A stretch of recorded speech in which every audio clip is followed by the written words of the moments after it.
tertúlia. Boa tarde a todos. Hoje é dia 26 de dezembro de 2015.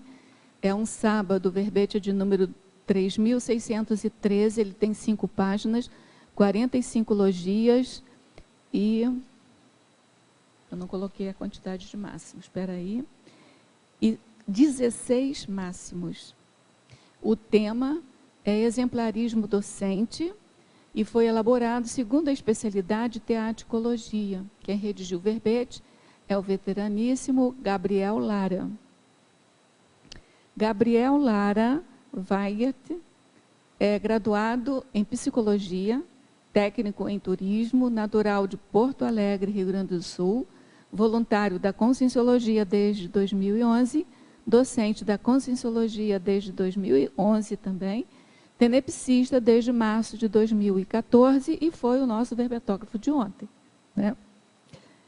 Senão podem pensar que você é um gênio do Gabriel. O exemplarismo docente é o ato ou efeito de o professor ou professora de Conscienciologia ser autoexemplo para as demais consciências por meio de manifestações teáticas e cosmoéticas em todos os contextos do dia a dia, transcendendo os limites da sala de aula. Na pensenologia, nós destacamos o holopensene pessoal, do exemplarismo, o holopensene da interassistencialidade, a consolação do hábito de não pensar mal de ninguém. Desculpa, né? É consolidação, né? A consolidação do hábito de não pensar mal de ninguém. Na fatologia, o acolhimento assistencial, a maturidade consciencial, está faltando um i aí também, consciencial denotada no docente exemplarista, a flexibilidade assistencial, o ato de trazer a responsabilidade para si, a resiliência docente, a experiência possibilitando a antecipação do docente exemplarista,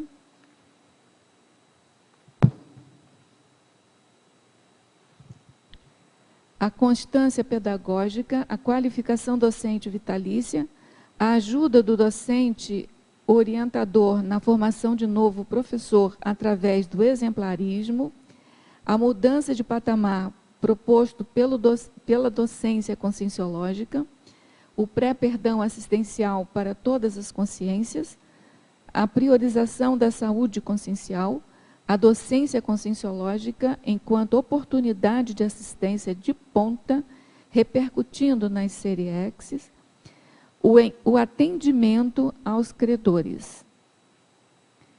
A gente chama atenção que tem 27 linhas, o que constitui o máximo para o verbete. Na parafatologia, opção pela autodesassedialidade, o exemplarismo docente repercutindo extrafisicamente, as reconciliações multiexistenciais otimizadas pela docência conscienciológica, a saudade da paraprocedência vivenciada desde a infância, as descablagens energéticas promovidas pelo exemplarismo docente, o exemplarismo do docente ao se colocar na condição de consim-cobaia multidimensional, as desconexões, esclarecimentos e encaminhamentos de consciências paracomatosas multimilenares promovidos pela participação no curso de extensão em Conscienciologia e Projeciologia 2. As conexões constantes com a central extrafísica da verdade, a central extrafísica da fraternidade e a central extrafísica de energia.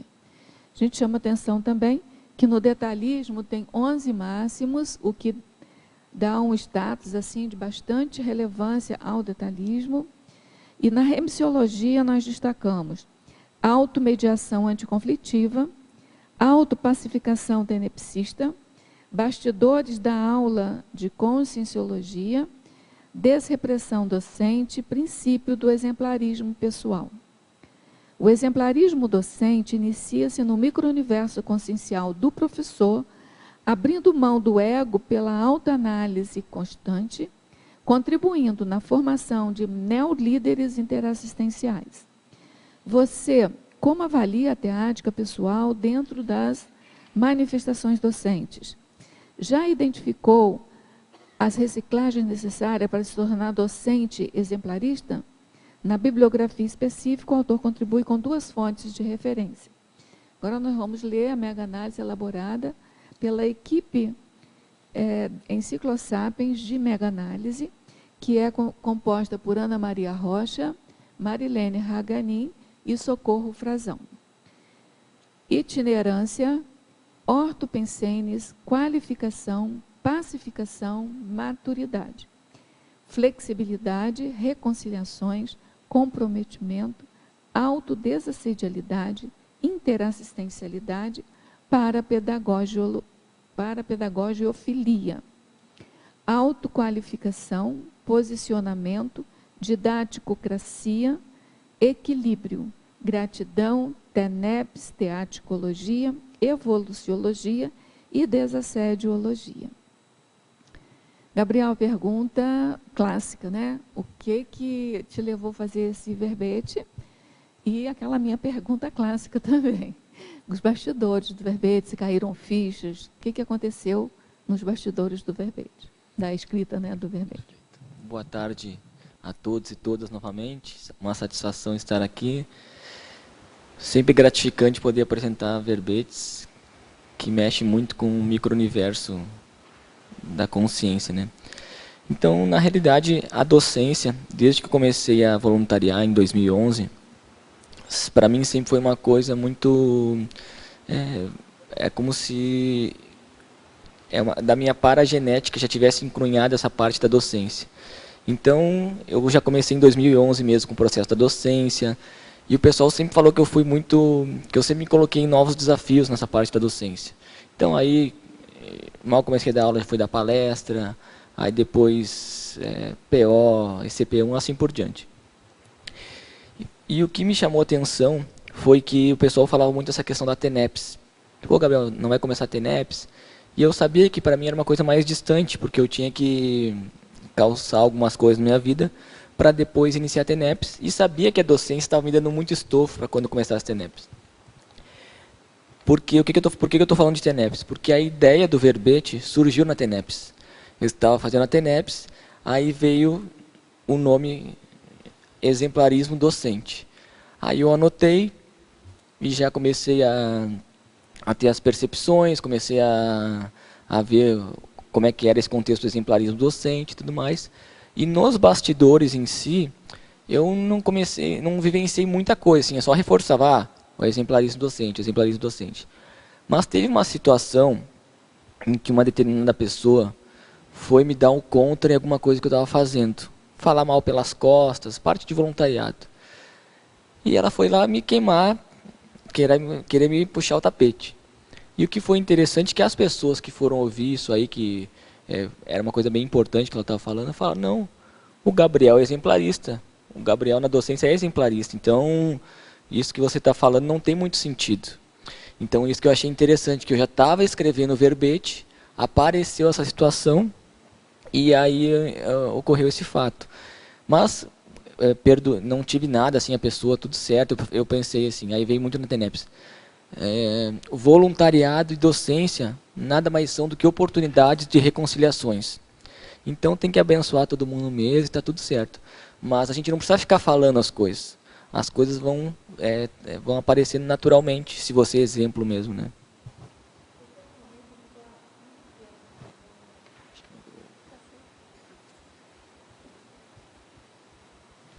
Atualmente você faz qual atividade você faz no voluntariado? Eu sou coordenador do técnico científico de São Paulo. Então a gente cuida de toda essa parte da docência, das escalas e tudo mais. E mais a docência propriamente dita, né? Que a gente faz parte lá também. Bem, a gente vai então dar início aqui às perguntas dos teletertulianos, e vocês fiquem aí à vontade para perguntar também. Ao verbetógrafo, professor Gabriel, coloquiologia, página 11, segunda linha. Poderia explicar a briga de foice no escuro em noite de lua, sem lua? Gostei muito desse coloquialismo aí. Propiciada no curso de extensão em Conscienciologia e Projeciologia 1? Isso, na realidade, aqui faltou a briga de foice no escuro em noite sem lua, sexta-feira 13, propiciada pelo curso de extensão em Conscienciologia e Projeciologia 1. Isso é uma frase que tem, quem quiser procurar, tem no... Quando faz os 18, não me lembro se são 20 anos, 15 anos do ECP1, tem um monte de relatos das pessoas falando. E aí aparece uma frase do professor Valdo falando isso. O ECP1 é briga de foice no escuro e noite sem lua propiciada no curso de extensão em Conscienciologia e Projeciologia 1. Por quê? O curso ECP1, pelo menos na minha vivência, no meu laboratório, é um dos cursos mais avançados que tem. Por quê? É ele que determina se você vai continuar, vai pesquisar Conscienciologia, se tornar voluntário ou não. Então, para mim, é um dos cursos mais otimizados que tem, porque você tem a oportunidade de rever, de ficar imerso naquele holopensene da sua paraprocedência, com um curso intermissivo. Então, é tirado todos aqueles assédios que tem, que incomodam, que atrapalham a ProEx, e você fica ali, ó, eu sou assim como consciência. Tanto é que quando eu fiz meu primeiro ECP1, eu falei, o que é que eu vou fazer da minha vida agora? Porque a gente vive muitas vezes naquele holopensene de jovem, imaturidade, né, não quer nada com nada e fica dispersando por qualquer coisa, não foca nas coisas. Quando eu tive acesso, porque aí tem uma questão que é a seguinte, a pessoa pode entrar e sair do mesmo jeito que ela entrou no ECP1. Isso vem da predisposição. Então, assim, para mim foi muito forte, porque eu me entreguei mesmo para o curso. Falei, olha, eu estou aqui para colocar o dedo na ferida e precisar arrumar o que for preciso. E vamos em frente. E aí é muito engraçado, porque tinha um colega que eu não conhecia, eu fiquei conhecendo ele no ECP1, que ele tinha as mesmas questões que as minhas, assim, né? E aí ele falou o seguinte, Gabriel, não fala, porque eu falei para ele que o que eu ia trazer, né, que eu ia falar para os professores, ia trazer para o campus isso daí. Ele, não fala isso, porque o pessoal vai te detonar, vai te... Aí eu falei, poxa, mas ele já tinha muito mais experiência, ele tinha uns 10 anos de estudo, né? E ele falou, não traz isso. Você tinha quanto tempo de Conscienciologia? Eu tinha nem um ano, eu tinha feito o CIP e acho que foi 2010 ali que eu tinha feito esse P1. Então, eu tinha pouquíssimo tempo, assim, só tinha feito um CIP e nunca tive palestra nenhuma, nada. Aí eu falei, não, vou trazer porque eu estou sendo sincero, e eu acho que a gente tem que ser sinceros. E aí eu trouxe, abordou ele me olhando, puta cara lá, esse meu colega aí, muito brabo comigo, porque eu estava trazendo, porque ia pegar para ele também. Mas eu trouxe aí que teve essa oportunidade de aprofundar na minha autopesquisa. Então eu vejo que se você está sincero ali para o processo, para se melhorar, o ECP1 ajuda muito. E aí eu comecei voluntariado, docência, todo esse contexto. Então eu vejo que o ECP1 tem vários cursos, né, mas dentro do meu laboratório, o ECP1 foi um divisor de águas mesmo. Por isso que eu coloco, por isso que eu achei positiva essa frase do professor Valdo, que é isso aí mesmo. Mas a pessoa não tem que ter medo. É com ela mesmo os processos, né? Só que lá você enxerga alguma coisa, né? Porque à noite, sem lua, você não enxerga nada. Na Fatologia, página 11, 10ª linha. Quais são algumas das boas práticas utilizadas pelo docente exemplarista? Essa eu coloquei em uma homenagem ao pessoal de São Paulo, porque quando eu cheguei do Rio Grande do Sul, a gente usa muitas boas práticas, né? E aí, quando eu falo boas práticas, todo mundo ria, porque não tem essa expressão, boas práticas. Aí eu coloquei em uma... Isso aqui a gente tem. Não, assim, tem a expressão, mas não é muito comum utilizarem, né? Assim, então, eu coloquei isso em homenagem às boas práticas. É o seguinte, dentro do contexto da sua experiência pessoal, e até as outras ICs têm uma experiência muito grande com a parte da docência, o IPC, a reaprendência, enfim... A gente tem, assim, as boas práticas do que fazer, né? Então, assim, chegar com antecedência na sala de aula, deixar um esqueminha organizado, enfim, são algumas dicas, sugestões que otimizam a docência. Então, se a gente começa a fazer as nossas boas práticas, o que deu certo para mim? O que não deu certo? O que o pessoal mais veterano fala sobre isso? E a gente começa mais ou menos a seguir essas boas práticas para não ter contrafluxos, para otimizar mesmo. Porque a pessoa às vezes quer inventar a roda. Então, não, porque eu vou fazer assim, eu vou sai com meia hora de carro com antecedência, aí a pessoa fica presa no trânsito, aí dá um monte de problema, porque ela não seguiu as boas práticas. Então, o que eu quero dizer com isso é a pessoa seguir as suas boas práticas e da instituição que ela está voluntariando, que está dando aula também. Fatologia, página 11, 13ª linha. Quais dicas para a evitação dos acidentes de percurso? Você já começou a falar. Né? Aí tem a questão das boas práticas. Então, assim, se você sabe que você tem que ficar atento quando você vai fazer alguma itinerância, por exemplo, na semana do curso, você tem que ficar mais slow, tem que ficar mais tranquilo, tem que procurar não tomar decisões naquela semana, procurar não ficar irritado, procurar ficar mais calmo mesmo. Porque a gente sabe que já tem consciências sendo assistidas, que estão vindo dos alunos, de você mesmo, do seu grupo, que não querem que você conclua aquela atividade. Então elas começam a ficar junto com você. Se você ficar agitado, se você ficar pensando mal das pessoas, num ritmo mais acelerado, a possibilidade de acontecer acidente de percurso é muito grande. Então já aconteceu comigo, eu ia dar uma palestra que era um tema, é possível se comunicar com quem já morreu, um dia antes do Dia dos Finados. Então eu já comecei a perceber um monte de consciências, mas logo no início ali, né? Não, tá tranquilo, tudo certo, nem estava dando bola. Aí era numa quarta-feira, passou uma pessoa por mim de carro, eu pensei mal da pessoa, entrei na faculdade, um portão de sei lá quantas toneladas caiu por cima do meu carro. Aí eu desviei, assim, pegou na frente, atrás, eu podia ter dessomado com aquela, pelo portão ter caído no meu carro. Por sorte, dei trabalho para os amparadores, né? Por sorte não dessomei. Mas aquilo me deixou uma lição muito grande, desse cuidado com os acidentes de percurso que nós temos que ter. O seu acidente de percurso foi grande, só que às vezes são mínimos, assim. Uma ameaça de um escorregão, alguma coisa mínima, assim, já tem que ficar atento. Né? Até tem uma frase que eu gosto muito. Eu vi, acho que o professor Flávio Amado falou aqui, mas não sei se ele pegou do professor Valdo Vieira, não sei o que houve. Mas a cosmoética é o escudo da Consim. Então essa frase eu vejo que é muito boa e eu procuro repetir sempre para mim. Eu estou sendo cosmoético, como é que está a minha manifestação? Então aí já tem uma proteção natural mesmo, né, quando você está sendo cosmoético. Senão você se acumplicia com os assediadores.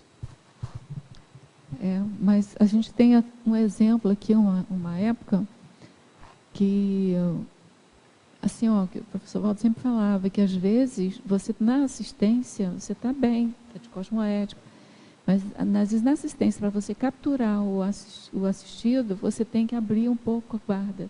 E às vezes nesse momento acontece um acidente, entendeu? Entendi. Então às vezes não é só falta de cosmoética, às vezes é intencional. É incrível, mas é verdade. É por isso que ele falava sempre que ele não era desperto total. Entendi. Entendeu? Entendi. A gente estava aqui uma época, foi logo que eu vim morar aqui. Era proposital. Ele meio que caiu assim para poder deixar Tinha um mega assediador que empurrou e coisa, né? Sabe que eu não conhecia essa história, até eu escutei essa semana aí. Essa história eu não conhecia, eu escutei essa semana até. Já ouviu então, né? A gente estava aqui, foi na época do primeiro congressamento, depois da associação CAEC, né? E aí ficou todo mundo assim porque a gente só tinha essa ideia, né? Não, eu pisei no tamanco, aqui fiz alguma coisa errada, por isso que vem. Às vezes não é, às vezes é... Proposital, mas isso assim, no nível da gente, a gente tem que se mancar mesmo. Não, eu acho que, é um outro patamar isso daí, né? É outro patamar, né?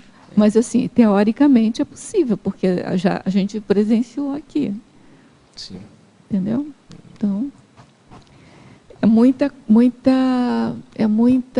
variáveis. Muita variável que tem na Conscienciologia, que a gente tem que aprender muito ainda. Aquilo que você falou ontem. Né? Lembra que você falou? Que às vezes você faz uma coisa agora que é o máximo do máximo. Mas quando você chegar lá, né, para desperto total, serenão, ou evoluciólogo, o que seja, você vai ver que aquele máximo que você estava aqui ainda não era a cosmoética em si, né? Que a cosmoética é uma só, o fluxo do cosmos. Que até esse episódio mesmo é o contexto da flexibilidade assistencial, porque às vezes não, tem que ser assim, mas aí não, o mais cosmoético naquele momento é ser daquele jeito que ocorreu. Então acho interessante isso daí, mas ainda tem um bom caminho pela frente. Né? Tem uma série de questões aí que a gente ficou sabendo assim só o que apareceu assim, né? Mas a gente não sabe a essência, assim, quem era o assediador, a gente não sabe nada, ele não contou. Então, vamos lá. Enfatologia, página 11, 10ª linha. Quais são algumas das boas práticas... Não, isso a gente já perguntou. Enfatologia, um acidente de percurso pequeno aqui. Na fatologia, página 11, 13ª linha. Como funciona a resiliência docente na prática? A resiliência, então, é aquela capacidade que um corpo... após ter ser ocorrido com estresse, né, sofrer estresse, ele voltar à forma normal. Então, o que eu vejo que é muito sério dentro desse contexto? Que é a capacidade de adaptação. É que nem a flexibilidade mesmo que a gente estava falando. Um bambu, né, ele vai lá até o chão, não quebra e retorna. Então, eu vejo que essa flexibilidade. O que eu vejo com relação à resiliência, esse contexto. Às vezes vão acontecer contrafluxos, vão acontecer coisas, as próprias companhias não querem que você faça um curso, ou não querem que você vá dar aula, que você não voluntarie, e promovem alguma questão, algum contrafluxo mesmo. Aí tem a ver com as suas reciclagens, claro, né? Mas o que é mais sério é o seguinte, é você bancar o seu posicionamento, é você bancar a assistência, e não ficar melindrado por essa condição. Então, vejo que a resiliência é isso, é essa capacidade de adaptação. Vão ocorrer problemas durante a vida? Claro que vão. Porque a tendência é a gente enfrentar cada vez mais problemas novos a cada dia. Então, vejo que isso que é o ponto sério, é você manter essa resiliência no contexto assistencial, que daí faz uma diferença grande. Porque o que acontece? Eu vejo muitas pessoas falando... no primeiro empecilho já não é para mim, porque não era para ser, ou porque, sei lá. E elas têm essas falácias lógicas aí. Aí o que acontece com isso? O assediador sabe onde pegar. Então ele diz, então o fulano é assim. É só meter um pouquinho de pressão que ele já cede. Então quando começa a dar alguma coisa que não está dando muito certo, uma escrita de um verbete, livro, seja o que for, agora que eu vou bancar mesmo processo. Por aqui não vão me pegar. Então, eu vejo que o posicionamento faz uma diferença muito grande nesse contexto do exemplarismo docente. Fatologia, página 12, 9ª linha, a docência itinerante servindo de antessala da TENEPES. Eu vejo que essa questão da docência itinerante é muito séria. Por quê? Como eu falei, comecei a docência em 2011, acho que no primeiro ou segundo ano já comecei a itinerância. E o que a itinerância te propicia? Você vai lá para um núcleo de extensão, ou um local que nem tem um núcleo de extensão, vai ter contato com um monte de voluntários, você é o epicentro daquele local, naquele momento, você está com amparo de função, as consciex vão ser assistidas por você, as consciex do curso, vem parente, vem o primo do cunhado, de sei lá quem for, para falar com você, porque está precisando de uma assistência. Então, você vai criando esse estofo assistencial. Muitas vezes, a pessoa nem participa do curso, mas vai lá por algum motivo conversar. Então, é muito comum, a gente teve a oportunidade de itinerar uns 3 anos seguidos por uma cidade do Rio Grande do Sul, que tem 30 mil habitantes, e tem 8 presídios. Então, a gente ia dar lá a escola de projeção lúcida, ia dar uns cursos, e dava para ver que dava uma movimentada, auxiliando nesse processo da reurbanização, até muitas vezes, no contexto lá da cidade, dos próprios voluntários, enfim. Então, eu vejo que a docência itinerante me deu muito estofo para eu começar a ter NEPs. Por isso que eu coloco aí, faço essa citação. Agora, isso não é uma regra. Cada caso é um caso. Tem gente que começa a ter NEPs depois vira docente, mas no meu caso eu vi que eu precisava aprimorar, amadurecer algumas coisas antes, para depois iniciar a ter NEPs. Ficou claro? Ficou.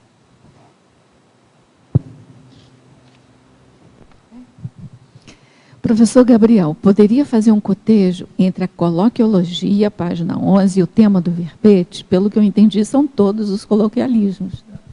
Então aqui é a fratura exposta, o soco na cara, o ato de unicação valer mais de 1000 palavras, a briga de foice no escuro em noite sem lua, propiciada no curso Extensão em Conscienciologia e Projeciologia 1, ECP1. Então, o que é essa condição? A docência, você fica na vitrine multidimensional. Então, o que você está falando, as consciex vão estar vendo. Ah, tem ali, ele não está sendo tão teático, as próprias consciências começam a ver a manifestação da pessoa, se passa na energia também esse contexto. Por que eu coloco aqui a fratura exposta? Porque justamente fica tudo exposto, não tem para onde correr. É na vitrine multidimensional, literalmente. Você pode tentar disfarçar ali, mas chega uma hora que algum lugar vai pegar. Você não consegue avançar mais na docência, alguma coisa fica travada, porque você não expôs realmente a sua realidade. E dá para ver. Aquele professor que é mais teoricão, que só quer cheio de teoria, passa informação, mas aquilo não tem uma teática, não passa energia, é diferente daquele professor que muitas vezes até nem tem todo aquele conhecimento desse outro professor, mas dá para ver que o que ele vivencia, o que ele aprendeu, ele está colocando na prática. Então eu vejo que isso faz toda a diferença. Então o tema esses contextos aqui com exemplarismo é isso aí. Então em vez de eu ficar falando um monte de coisa, eu vou lá e faço. Isso é muito sério dentro do contexto da assistência.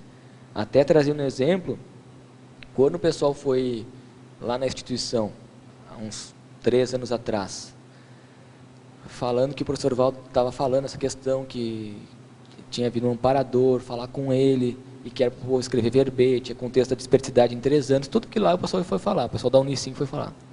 E aí eles perguntaram, quem é que tem verbete aqui? Quem é que tem título de verbete? Um monte de gente levantou a mão, o pessoal até meio, já tem título de verbete, tudo. E eu nem sabia que podia escrever verbete, que o povo que podia, enfim.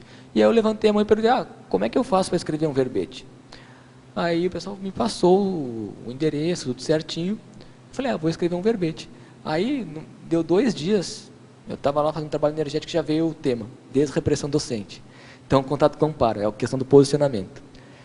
Escrevi o verbete, defendi, claro que o próprio verbete em si teve que dar uma série de melhorias, enfim, né, a Dulce até brinca que eu teve que dar um banho de loja no verbete, enfim. Eu recebi muito aporte defendendo o verbete com o professor Valdo aqui, né, ele deu um banho de loja mesmo. Mas o que eu quero trazer com essa situação é o seguinte, o povo que falou lá um monte, que tinha tema, até hoje não escreveu verbete. Os temas passaram, venceram os temas e a pessoa não escreveu. Então, assim, o que está por trás disso? Será que tem a questão do ego, a pessoa querer falar, que se autopromover? Mas e a ação, e a prática, realmente, o que acontece com isso? Como é que está esse contexto? Então, foi nesse sentido que eu quis trazer essa questão do ato de unicação valer por mais de 1000 palavras. E aí a briga de foice no escuro eu já falei, né? Que tem a ver com o ECP1. Né? Aí ele está perguntando aqui na tecnologia, página 12, primeira linha, poderia falar sobre a técnica dos 10 segundos e a técnica de pensar ao modo de evoluciólogo? Essa técnica dos 10 segundos a gente comentou ontem no verbete, porque às vezes quando a gente recebe uma crítica, a gente tende, se a gente tem a postura mais bélica, mais irritadiça, de já responder de pronto. Então a técnica dos 10 segundos é parar, respirar fundo, conta até 10 ou até mais tempo, até você ficar tranquilo, aí você expressa a sua opinião sobre aquele assunto. Com relação ao modo do evoluciólogo, eu mudei, porque ontem era o modo do serenão, hoje é o modo do evoluciólogo. Por quê? Porque eu vejo que na docência tem muito rapport com esse contexto do evoluciólogo. E eles são representantes do grupo, são líderes desse grupo e tudo mais, e a gente vê essa conexão mais ostensiva com o holopensene dos evoluciólogos, principalmente no curso do ECP1. Tem outros cursos também, claro, até defender verbete, enfim, mas eu coloquei ao modo do evoluciólogo por causa disso. Como que você, como professor orientador, como que você, enquanto professor um pouco mais experiente, vai auxiliar o grupo, né, que daí tem tudo a ver com o evoluciólogo, a otimizar a sua docência. como que você vai fazer, vai ajudar o grupo a mudar de patamar. Então, pensar o modo evoluciólogo é isso. É você pensar nessa condição da liderança e pensar na grupalidade também. E aí ele, né, complementa com mais uma pergunta. Como assistente ao primeiro assistido, poderia expor algum fato ou devolutiva no final das aulas que você confirmou estar sendo assistido? Assim, fazendo uma retrospectiva, se você começa, não sei se você já é docente ou não, mas se você pega o seu primeiro ano de docência, como que você era e como que você é hoje, você vai ver que tem uma diferença muito grande. Quando você está disposto à autopesquisa e tudo mais, você vê que a diferença é muito grande. Faz uma mudança gigante. Eu vou dar uma sugestão para vocês. Peguem o meu verbete lá, desrepressão docente. Aí vocês vão ver até como é que eu estava, tanto energeticamente, fisicamente, como que era a minha postura. E eu vim, teoricamente, aqui para assistir. Mas eu fui o mais assistido. E aí depois vocês podem pegar até o outro verbete que eu apresentei, comprometimento assistencial. Veja como é que estava a minha postura, a parte energética, porque eu recebi muito aporte defendendo um verbete. Então, na docência é a mesma coisa. Você começa a dar aula, você começa a ficar mais em contato com o amparo, começa a ficar mais teático, tem que trabalhar mais energia, e tudo isso vai mudando a sua manifestação. Por isso que nós somos os primeiros a ser assistidos, né? Pode falar para ele, não acredite em mim não. Vai lá, faz a sua docência, tem as suas próprias experiências e depois vem me contar. Não vai no meu bico, né? Ô, Gabriel, cada caso é um caso, mas dentro da tua experiência em docência, tu experimentasse docência com e sem dupla? Ah, com certeza, né? Com certeza. É uma diferença muito grande, porque parece que você fica mais seguro mesmo da sua manifestação. Às vezes parece que sempre tem alguma coisa assim que está mal parada, e quando você tem um relacionamento, né, começa a desenvolver mais essa parte afetiva, dá uma mudança muito grande. Parece que você fica com mais estofo e com mais autoridade moral também. Aqui. Para a patologia, o diário docente constantemente sendo preenchido com realidades multidimensionais. Eu gostaria também que você desse algum exemplo sobre isso e se você fez assim como uma retrospectiva desse diário. Tá. O que eu penso a respeito disso é o seguinte. Você sempre está... Por exemplo, isso aqui, esse verbete, eu já escrevi alguns verbetes sobre docência, nada mais é do que o meu diário sendo colocado à prova aqui, como cobaia, né, as perguntas e refutações, está tudo certo. Então, eu vejo que faz parte você começar a retribuir os aportes que você vem recebendo. Então, você está lá na docência, comece a identificar os aportes que você vem recebendo, o que você modificou, e comece a passar para as outras pessoas também o valor disso daí. Pô, se desse para falar para as pessoas, olha como é legal ser professor, ser voluntário, não dá para a gente forçar a barra para as pessoas. O que a gente pode fazer é isso aí, é constantemente estar atualizando o nosso diário, principalmente para nós mesmos, porque uma coisa que é muito séria, às vezes a gente fica muito antagônico e irracional nas coisas, e a gente não valoriza nossas parapercepções. A gente pensa, não, isso aqui é coisa da minha cabeça, é coisa do meu inconsciente, isso aqui não tem nada a ver, mas a gente começa a valorizar nossas pequenas percepções. Tem um exemplo disso que eu estava numa itinerância, numa cidade no interior, lá do Rio Grande do Sul. Cheguei no hotel, eu não era tenepsista ainda, e aí eu comecei a fazer um trabalho energético. Veio a ideia de eu começar, assim, essa foi o que me ocorreu agora, tem várias, né, mas eu só vou trazer essa. Aí eu comecei a trabalhar com energia, e veio a ideia seguinte, exterioriza a energia para o quadro. Eu nem tinha visto quadro nenhum, estava no escuro, aí eu consegui ver um quadro. Comecei a exteriorizar a energia para o quadro, comecei a sentir um fluxo muito intenso de energias indo em direção ao quadro. Isso ficou mais ou menos por 1 hora, e eu exteriorizando a energia para o quadro. Se fosse uma pessoa que, assim, antagônica, ou que não confia muito nas suas parapercepções, ia dizer, poxa, que bobagem, exteriorizar a energia para o quadro, eu estou bloqueando aqui, não tem nada a ver. Mas eu continuei, deixei os amparadores atuarem em cima disso. Parou o experimento, aí eu fui pesquisar. O que é esse quadro aqui? Aí eu vi, fui lá embaixo ver, eu não me lembro se era a ponte de São Francisco, não me lembro que ponte que era, a imagem desse quadro, que estava lá no quarto hotel. Aí eu pesquisando, tinha a ver com o contexto da escravidão também, essa ponte aí, o histórico dela, e quando foi construída, mais de 60 trabalhadores dessomaram na construção dessa ponte.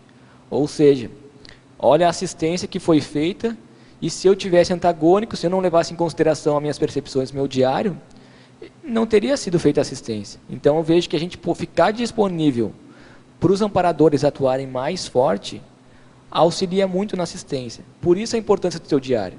Então você primeiro dá passividade. Assiste aquela ponte. Ah, é da sua cabeça? Ok, pode ser, mas o negócio está fluindo para lá, vou deixar. E depois vai pesquisar, vai colocar na prática mesmo as suas experiências. Por isso que eu vejo que o diário ajuda muito, porque às vezes você tem uma experiência marcante, aí você não anota, você lembra. Agora, quando é uma experiência mais sutil, você não anota, você não lembra depois. E isso é importante para ir dando autoconfiança para o docente. Eu estaba pensando frente a eso también, que el diario, así los registros en general de cualquier tipo, en este caso docente, también pueden ser así una ferramenta para denotar qué especialidad você tem, por exemplo, en cuanto al parapsiquismo docente, porque puede que inicialmente você não sepa quais fenômenos você está experimentando, mas com o tempo você vai ver a repetição desse fenômeno frente a certos aspectos, certos alunos, certas circunstâncias. Então eu achei assim bem interessante. Perfeito. E eu vejo que essa questão da especialidade é muito séria. Você conseguir identificar a sua especialidade, aquilo que você sente em casa mesmo para trabalhar. E você trouxe uma questão importante, que é não só na docência mesmo, em todos os contextos. Por isso que até a gente coloca a docência 24 horas por causa disso, porque você não é só docente na sala de aula, você está sempre nesse contexto. Então o seu Labcom vai estar presente no teu diário. Com relação aos alunos é importante também, porque às vezes você tem uma percepção que é para você estudar um assunto que não tem a ver com aquela aula aparentemente. Você vai lá, estuda, anota no seu diário e estuda aquele assunto. Qual você acha que é a dúvida que o aluno teve quando ele chegou na sala de aula? Exatamente aquilo que você pesquisou, porque você estava afinizado e levou em consideração as suas anotações também. Então vejo que é muito séria essa condição mesmo.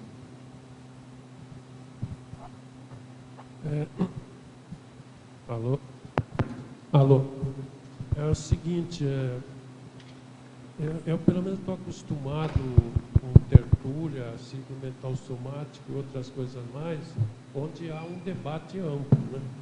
Agora, eu não sei como essas aulas acontecem em termos de debate, né? Porque aqui, pelo menos o que eu li, não aparece, pode ser que até não li direito, não tinha, que se fala em debate em aula, né? Você podia dar uma geral? Com relação ao debate, o curso da reaprendência, eu sei que tem alguns amigos que fizeram, tem em São Paulo, vai ter em Porto Alegre agora também, se já não começou, aqui em Foz. O pessoal estimula muito o debate.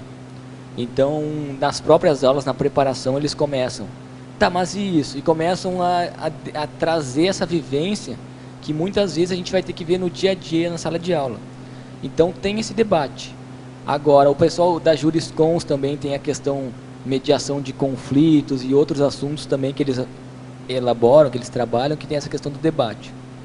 Com relação ao debate, é muito comum, por exemplo, na experiência do IPC, quando o aluno vai começar a aula, vai começar a aula treino, né, o candidato à docência, os professores orientadores procuram acoplar com um grupo de consciex que estão sendo assistidos ali, e às vezes traz uma pergunta que não tem nada a ver com o tema da aula, mas tem a ver com o grupo, com aquela pessoa.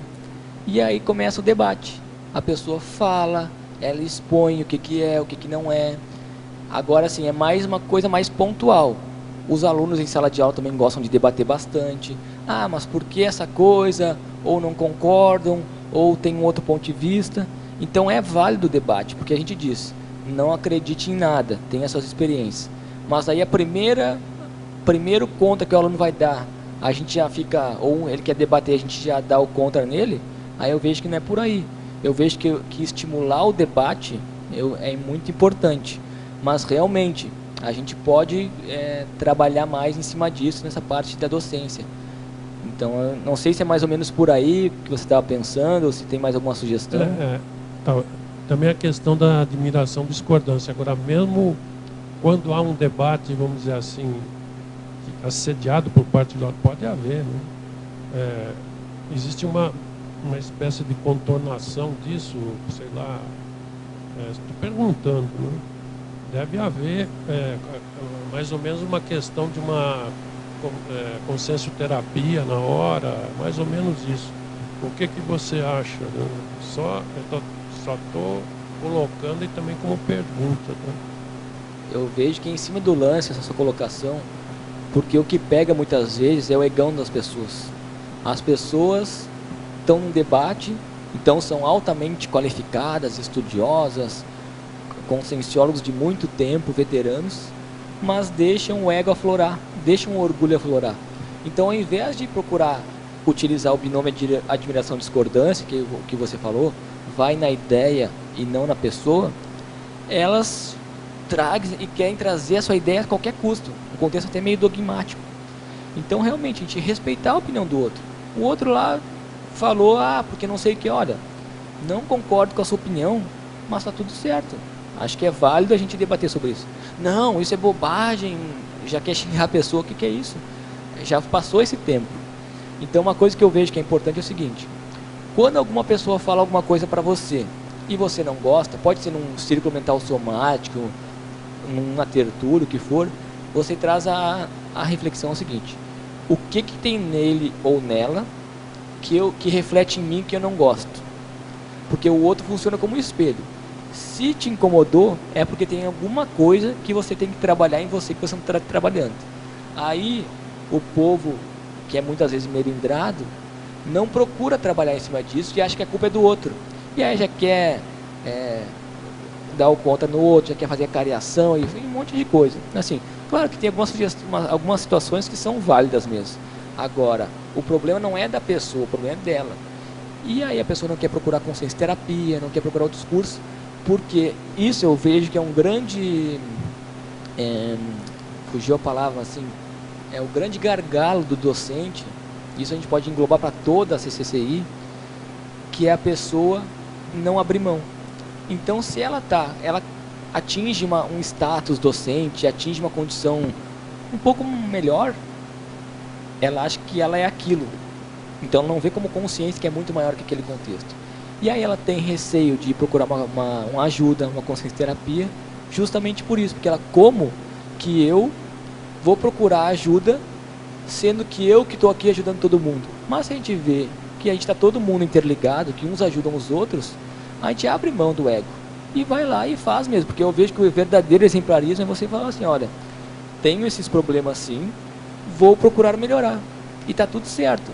Agora a gente tem que flexibilizar esse contexto, não ficar também com um peso em cima da gente, porque eu sou coitadinho, porque não sei o quê, mas também não ficar na outro ponto, é levar numa boa as coisas, né?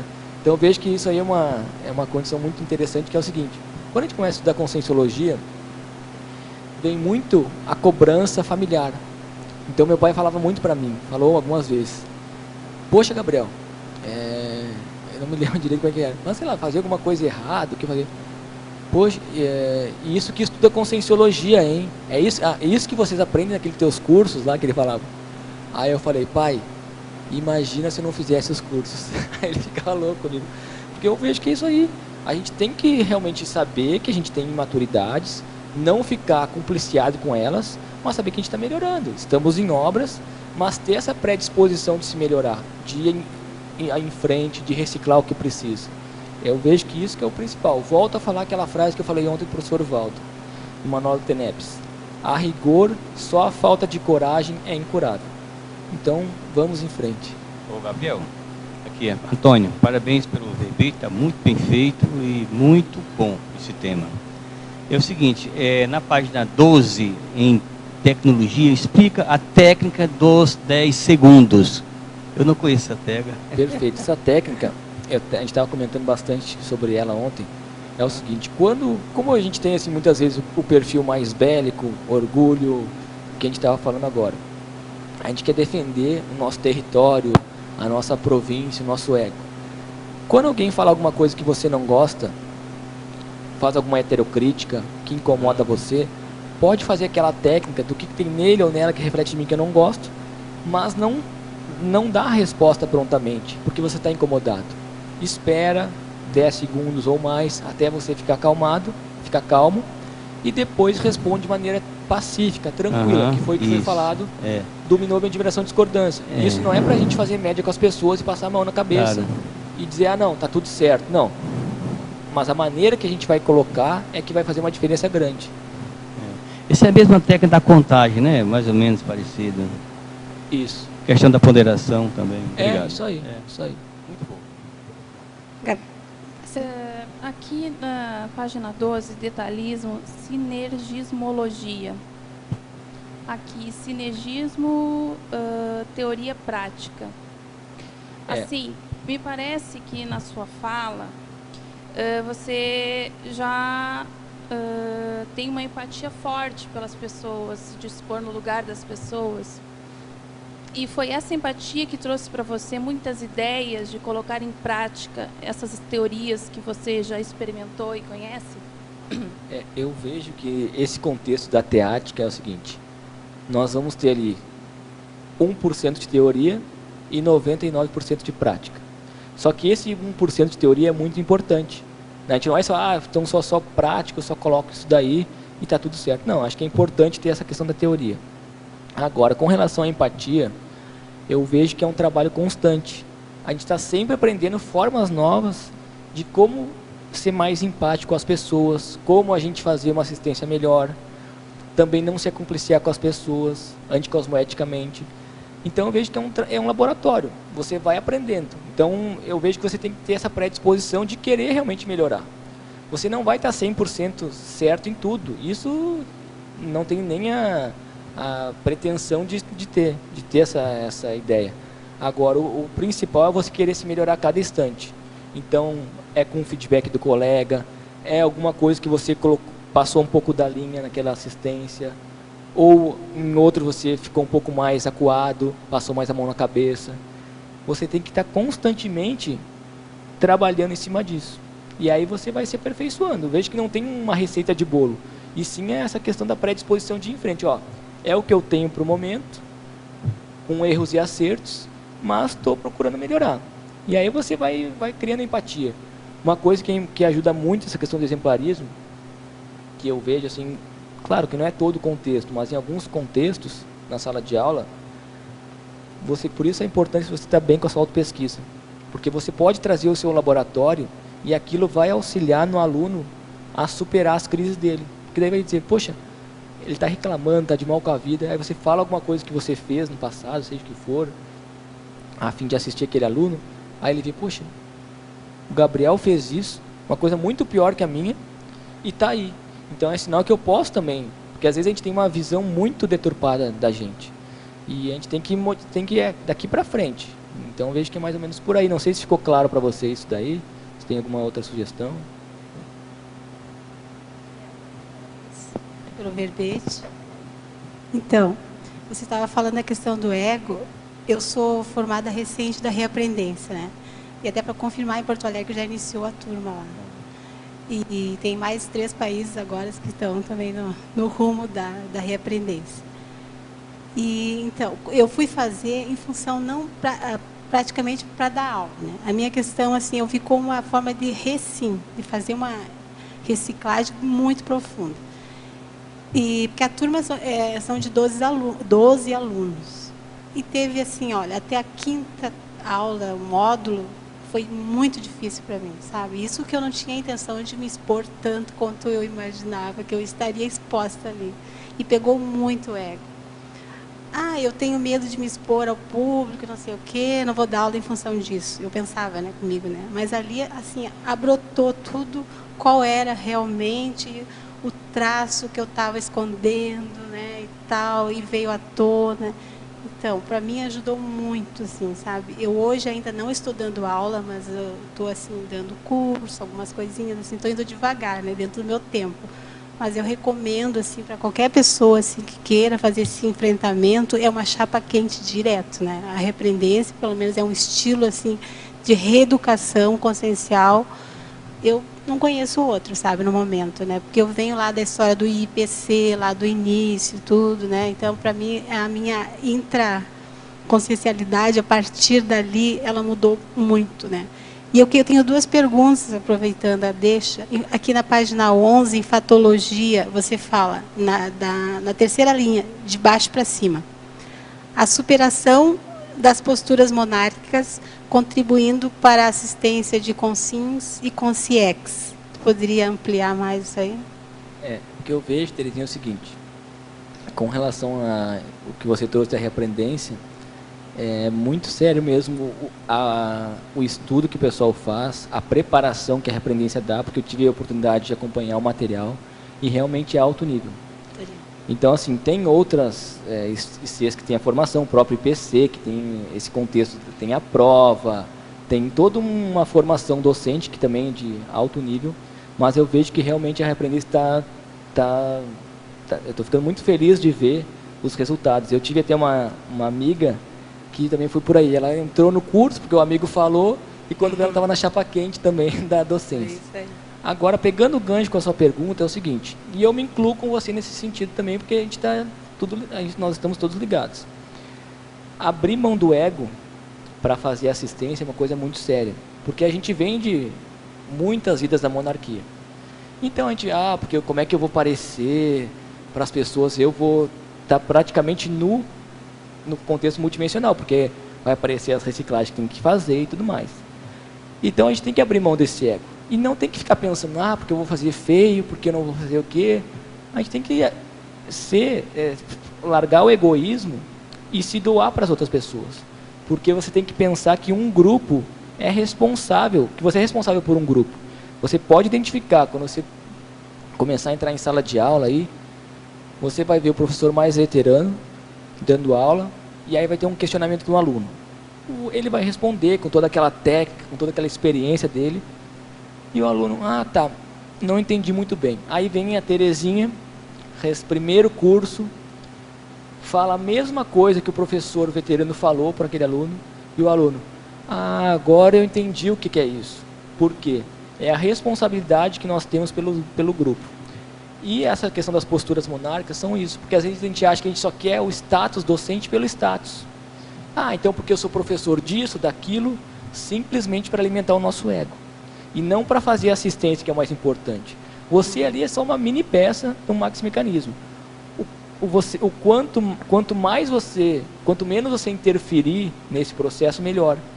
Então você tem que estar tranquilo com as suas reciclagens para o amparo poder trabalhar mais ostensivamente nos alunos. Então eu vejo assim, não tem tempo para a gente perder de ficar aí em subnível. Você tem que se colocar em novos desafios para dar aula e vamos em frente. Espero aí 2016 você está com tudo na docência. Hein? Eu tenho mais uma perguntinha. Posso aproveitar aqui só. Ali na página 12, para a fatologia, eu achei interessante que você colocou aqui a aplicação do arco voltaico cronochacal, né, aqui, é realizada quando, como é que fala aqui? Quando necessário em sala de aula. Como que? Isso, assim, às vezes a gente vai dar uma palestra, um curso, o que for. Tem curso que já trabalha com arco voltaico, tem cursos, palestras que não trabalham, por exemplo. Aí um aluno está passando mal, porque o aluno acoplou com a consciex, não conseguiu desassimilar. Normalmente esse processo já é feito naturalmente, pelo próprio amparo, está tudo bem. Mas pode ocorrer de ter sido um acoplamento mais profundo. A pessoa está sentindo uma dor de cabeça, está sentindo um mal-estar, está sentindo acoplada, até um acoplamento mais profundo com consciex, que ela acopla ali, incorpora, enfim. E a pessoa está ali e ficou mal. Então, assim, você pode, quando a pessoa está se sentindo mal e você vê que ela está durante a palestra, você não vai parar a palestra por causa de uma pessoa. Você vai chamar o monitor, vai pedir para o monitor atender, ou vai começar a jogar energia na pessoa para fim de cessar esse processo, ou se aí no final ela estiver mal ainda, você fala, ó, libera o pessoal, o resto do pessoal, como se nada tivesse acontecido, e fala, ó, espera um pouquinho aqui, Sim, entendi. aí você faz um arco voltaico na pessoa no final. Então tem várias técnicas que você vai utilizando. Agora, quando você está lá dando aula, e a pessoa passa mal, tem que ser atendida no momento, chama o monitor ou outro professor para ir atender a pessoa, para você não colocar em risco toda a assistência que está correndo naquele momento. Né? Obrigada.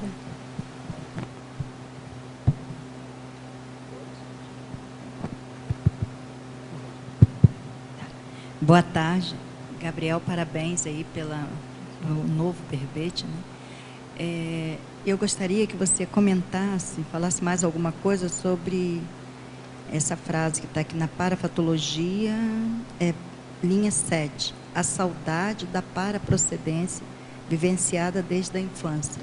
Tem como você falar mais um pouquinho? Isso é muito sério, até tem um livro que fala sobre isso, que é a Síndrome do Estrangeiro, do professor Amalo Balona. O que eu vejo? Desde a infância, eu me sentia como se eu tivesse deslocado, aquele estranho no ninho mesmo. E uma saudade de algo que eu não sabia o que era. Aí, estudando mais a fundo os processos multidimensionais, a conscienciologia, eu comecei a entender. Então essa saudade que eu sentia é saudade do extrafísico, da paraprocedência. Então é muito séria essa condição. Agora, uma coisa que é interessante é o seguinte, quando você começa a reencontrar o grupo, essa saudade começa a passar. Você começa a ter essas afinidades e isso automaticamente começa a passar. Você começa a se colocar em condições assistenciais também. Isso vai cessando automaticamente. Gabriel, parabéns pelo verbete. Eu queria que você desse aí uma falazinha sobre a página 12 aí na patologia, o atendimento aos credores, por favor. Isso, então o que eu vejo? A docência e o voluntariado nada mais são do que oportunidades de reconciliações. Então, parte do princípio que a gente não está conhecendo pela primeira vez aquela pessoa, que a gente já vem uma série de vidas e o que acontece? A gente está devendo alguma coisa para aquela pessoa, seja alguma coisa que a gente fez, algum livro que a gente escreveu que não era tão positivo e aquilo deu na cabeça da pessoa, hoje a gente está se retratando. Então a docência otimiza isso, ter a oportunidade de promover aquelas reconciliações com nossos desafetos do passado. Então na sala de aula é muito comum ver aquelas pessoas que têm mais afinidades e aquelas pessoas que a gente não tem. Então quando a gente fala vai dar aula, é justamente para a pessoa alavancar o seu processo evolutivo. Então assim, a aula tá num verbete, tá na sala de aula, enfim, tem várias oportunidades. Se a pessoa não está fazendo isso, ela está ficando aquém da sua manifestação. E não está se colocando em novos desafios simplesmente pelo ego. Então, assim, arregaçar as mangas e ir lá limpar essas interprisões que a gente tinha.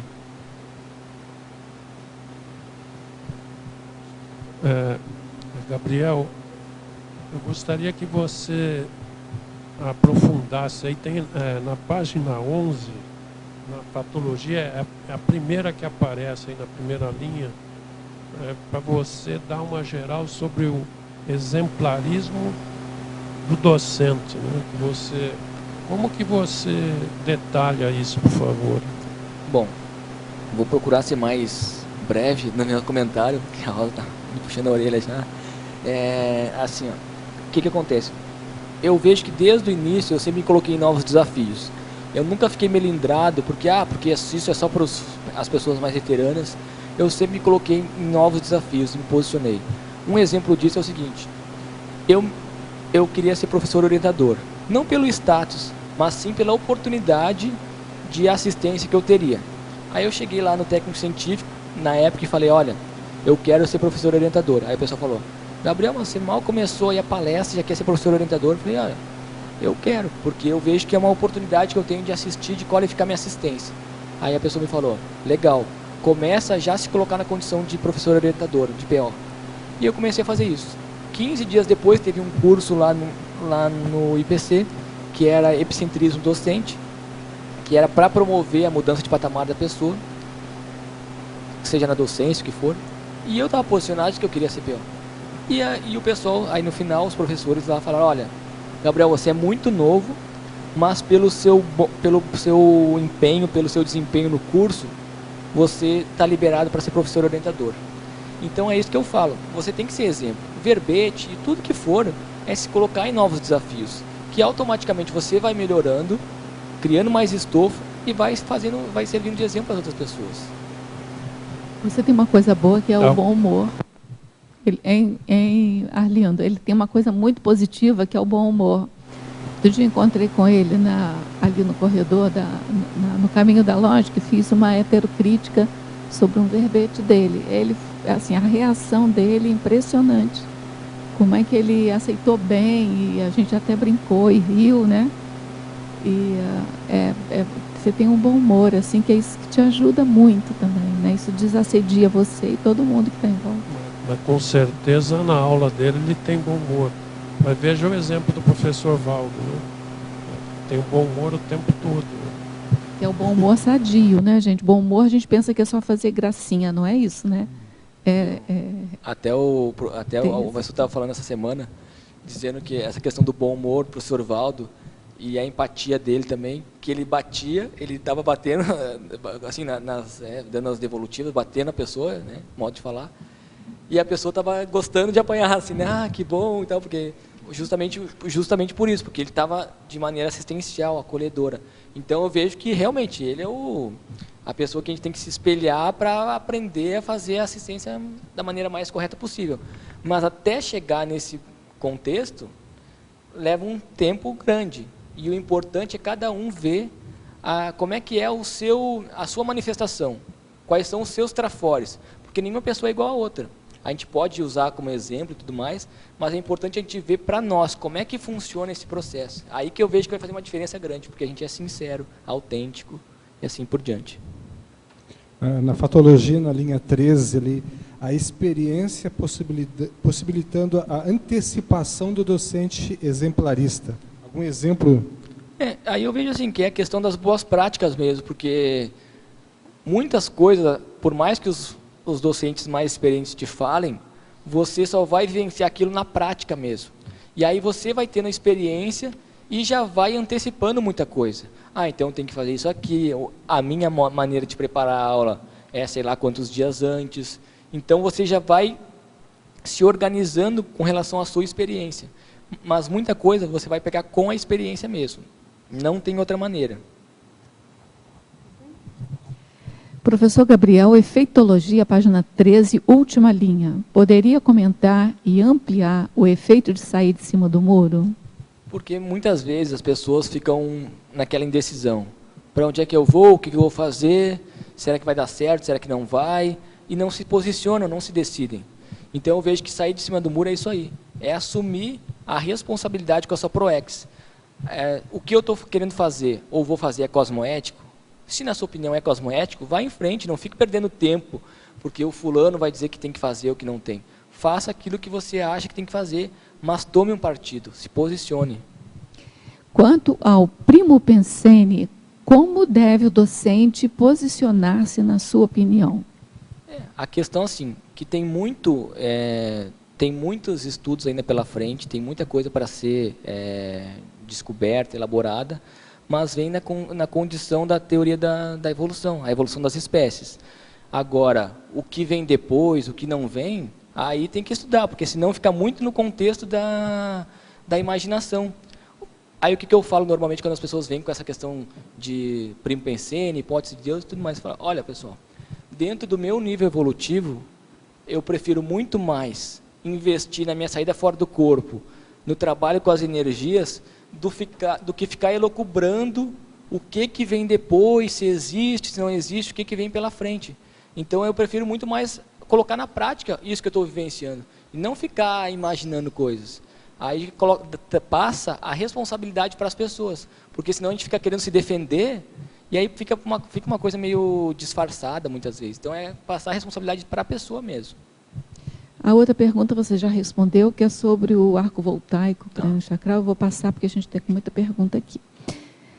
Professor Gabriel, pensenologia, página 11, penúltima linha.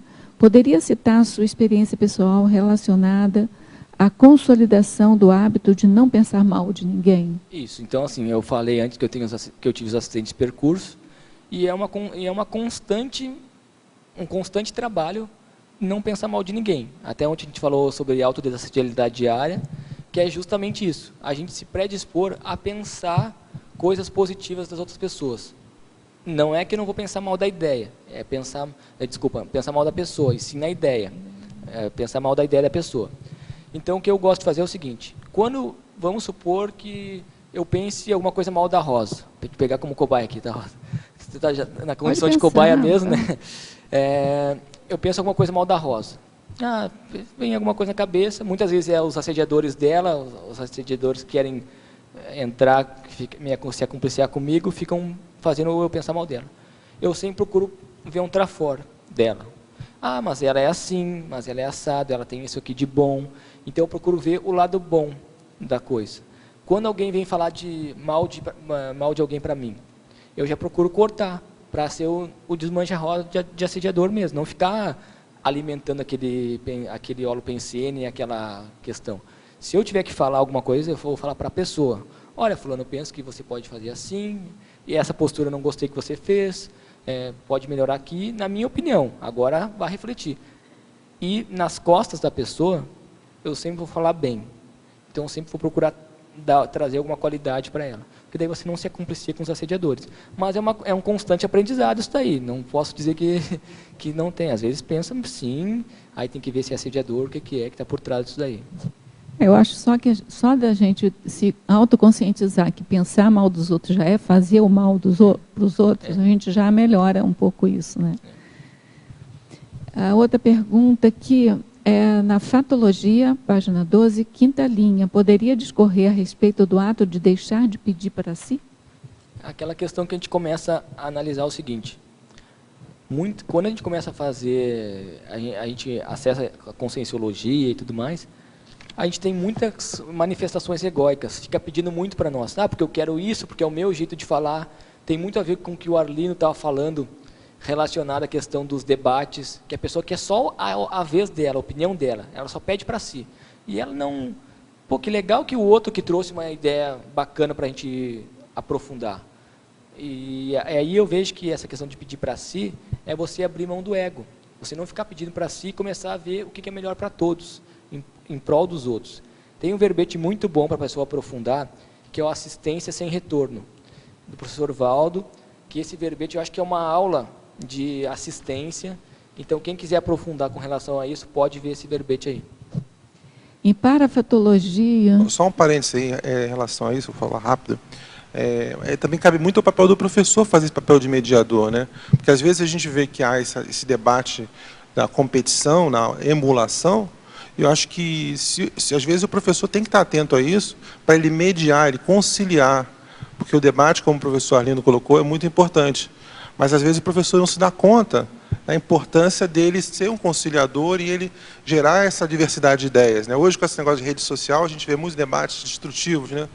E eu acho que a pessoa também que está no meio, o professor, eu queria que você comentasse isso, que ele também tem que ter papel mediador e também tem que ter essa habilidade social, né? Não só ficar estimulando o certo, errado, o bom. Perfeito. E sempre passar a responsabilidade para a pessoa. Não ficar, porque a gente, vai lá, pesquisa, aprofunda e vê o que está por trás disso. Mas eu aconselho, quem quiser aprofundar mais nisso, procure a Juriscons, que eles têm muito essa questão de mediação de conflitos, curso para direitologia e assim por diante. Então, eu vejo que eles têm mais autoridade moral para falar sobre esse assunto aí, mas realmente o docente já tem que se conscientizar dessa condição de estar estimulando o debate, mas de forma sadia, né? E sempre levando a responsabilidade para cada aluno. Em parafatologia, página 12, final da 7ª linha. São um teletertuliano e uma teletertuliana que fizeram a mesma pergunta. Poderia esclarecer as descablagens energéticas promovidas pelo exemplarismo docente? Isso, aí pede para falar a descablagem energética no cotejo com a docência. Tá? Isso até a gente coloca no verbete lá do bastidores da aula de conscienciologia, que às vezes a gente vê que um aluno está acoplado, está com aquele processo com o CX lá, que estão fazendo de canga mesmo, estão acoplados há bastante tempo com o aluno, e você pode de várias formas, ou você exterioriza energia junto com os amparadores e aquilo ocorre uma descablagem, e aí desfaz aquela conexão. Por quê? Não é simplesmente porque o professor é bom que ele... Não é isso.